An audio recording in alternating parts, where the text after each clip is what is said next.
Hello, welcome. This is Blockchain Bloom, the blockchain educator. I'm Attila Pink, and in today's video, I'm going to talk about that there is the firm called Canaan, and this is like a Chinese crypto mining firm, and they announced that they have started mining Bitcoin with its latest Avalon miner units in Kazakhstan.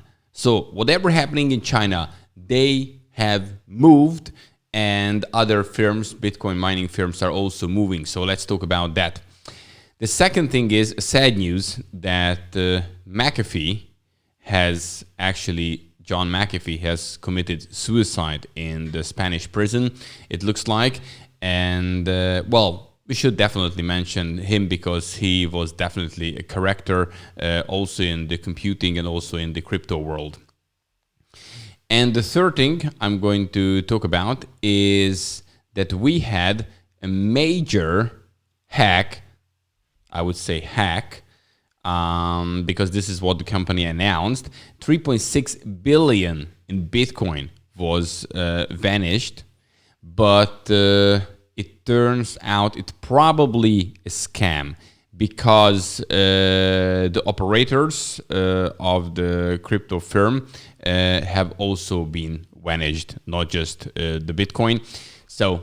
And this is major, so big money, it's on the line here. Guys, all this in today's video.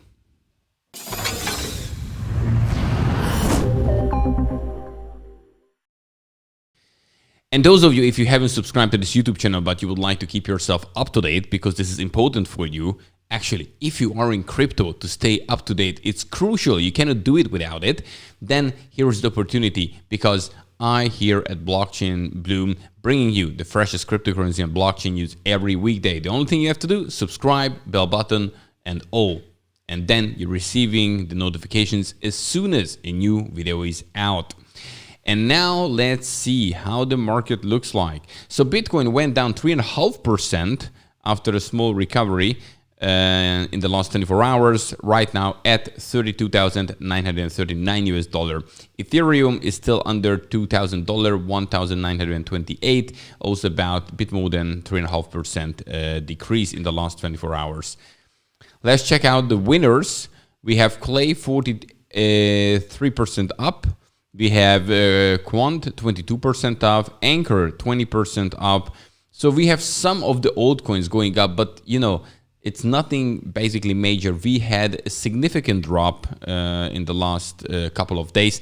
Therefore, this was obvious that things will pump back a little bit. But now the big question is that, which is really looks like right now, that this old season is definitely over now. And the first thing, the Bitcoin dominance has to actually increase, and first Bitcoin and the big guys has to come back, and then the small ones. So yeah, this is how it looks like at the moment. When we're looking at the losers, we have at the first place Aave going down 12%. We have Near Protocol also 12% down, Kusama 12%, Maker, and some of, as you can see, some of the bigger projects, Aave, WeChain, Maker, Kusama, they're not small, and they also keep going down right now. Okay, so that's the situation. And also I want to talk about these two lines I drew here, because I think, in my opinion, these lines are definitely important, because as you can see, these are support, and also there are some resistance. So here I drew here it roughly around 41,000, at the beginning of 41,000, because as you can see, we have touched it here and also here, and therefore it would be very important to break out here to make an upward movement. Also, if you're looking at here, then we have this again about at the beginning of 31,000. We have touched this line even here and here and here and here. So this will be also a support level, because if we break it through, then definitely we can continue to the downside. The second thing I would like to talk about, if you looking at this one also could look like Head and Shoulders. You know, if you look at this here is the big head, and here's another shoulder, which is definitely a bearish scenario. In that case, it can continue downwards. So guys, right now we are definitely in a situation where it's no obvious direct, not obvious signs which way crypto will move. The trend right now, you shouldn't forget about it. It is right now bearish. So it could go down even more. Although we can look at this, this Wyckoff events and phases, and question mark, was this one, which we have just witnessed a couple of days ago. So let's move on here.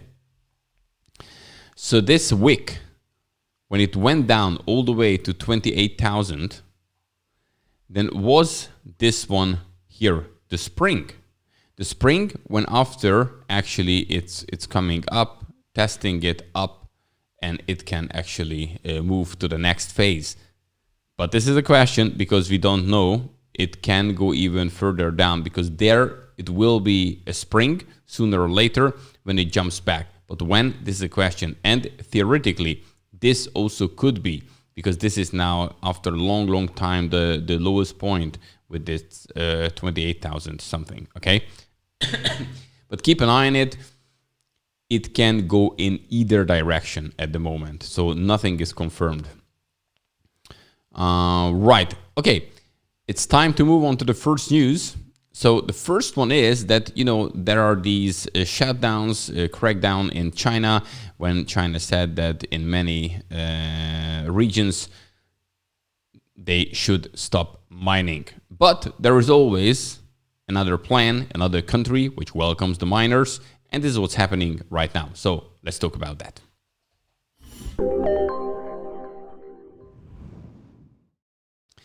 So yes, the hash rate has dropped because many miners were shut down in China.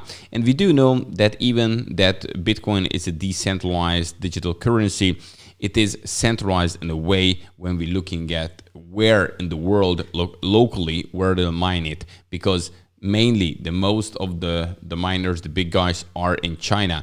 Therefore, when they're shutting down the mining machines over there, it has an impact on the Bitcoin network. But as we can see, there are other countries, especially Kazakhstan, they're welcoming the crypto miners. And here we go. Canon has started mining Bitcoin with the latest Avalon miner units in Kazakhstan after setting up a service center in the country earlier this month. This is a Chinese crypto mining firm. And yes, they made their move. Major Chinese cryptocurrency miner provider Canon has posted an update on its crypto mining business in Kazakhstan amid ongoing crackdown on Bitcoin mining in China. Canon announced Monday that the company has rolled out its own crypto mining business in Kazakhstan using the latest Avalon miner units. So basically, they made already their move, and the mining is continuing. Nothing has stopped. And as I said before, actually, this is a great thing because it's not good when the whole mining situation is centralized anywhere in the world. So when we're moving to different countries, so it will be more decentralized. In response to the crackdown, a number of Chinese crypto mining operators have considered or have already relocated to other countries, with major mining pools, BTC.com, successfully relocating the first batch of its miners to Kazakhstan earlier this week. Hopefully not everybody goes to Kazakhstan, because then we have the same problem in Kazakhstan. Everything is centralized there. Bitmain is reportedly moving overseas to continue its mining business. According to Chinese journalist Colin Wu, the firm announced the full relocation abroad on Thursday. So, yeah, Tuesday. That means, as you can see now, miners are actually making their move because they're willing to continue. Yes, there are some miners, they said, okay, it's over. It was a great time we had in China. We're now going to continue. But many of them, the big guys, saying, okay, so what? Now I'm moving. If I have moved, I can continue. And there are other countries I can continue what I'm doing right now. So this is actually very important. Now let's talk about the second news, which is a sad one, that John McAfee committed suicide probably in the prison. And yeah, let's talk about him.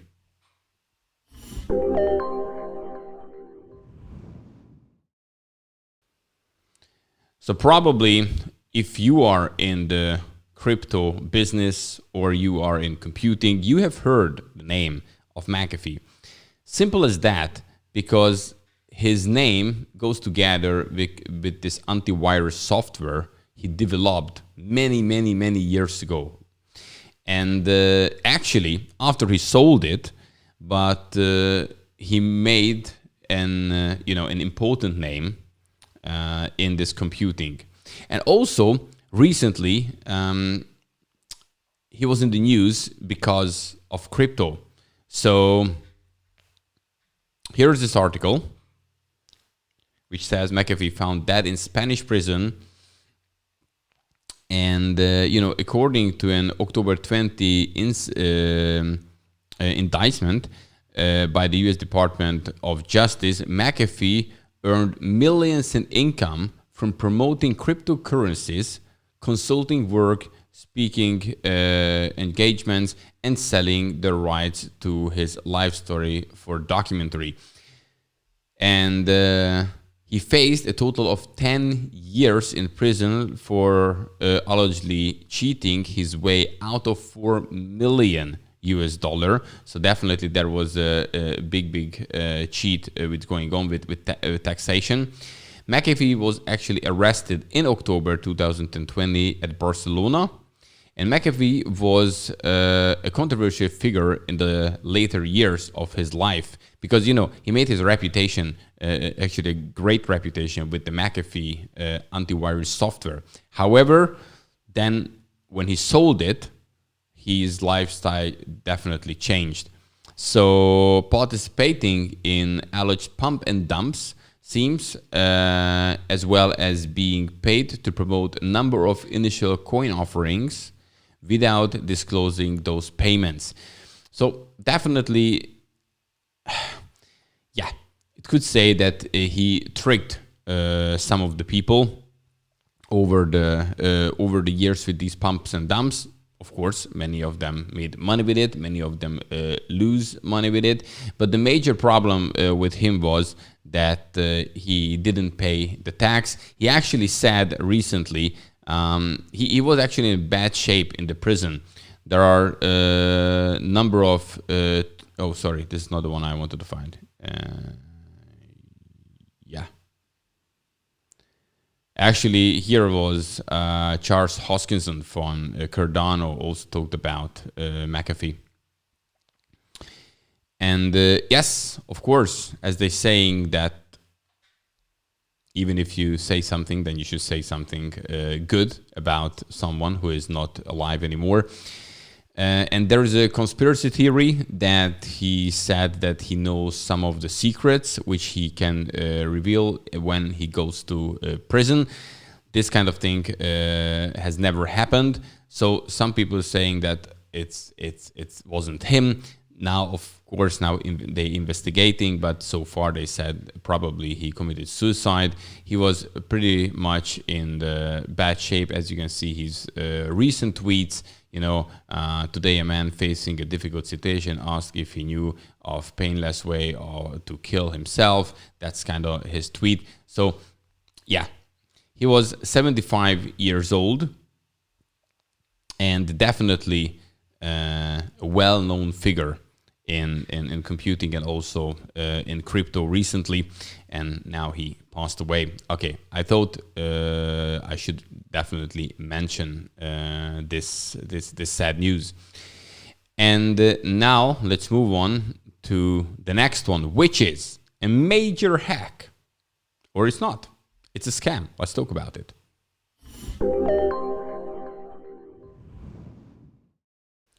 Crazy money. $3.6 billion in Bitcoin vanishes in hack along with the owners of South African crypto platform. And because the owners also disappeared and there are some suspicious things, it rather looks it's a scam than a hack. But here you can see about the thing. So around 69,000 Bitcoin has vanished from the South African investment platform along with two brothers who own the crypto firm. Although the facts are yet to be proven in court, it turns out to be an exit scam rather than a hack. It would be the biggest in history, according to Bloomberg.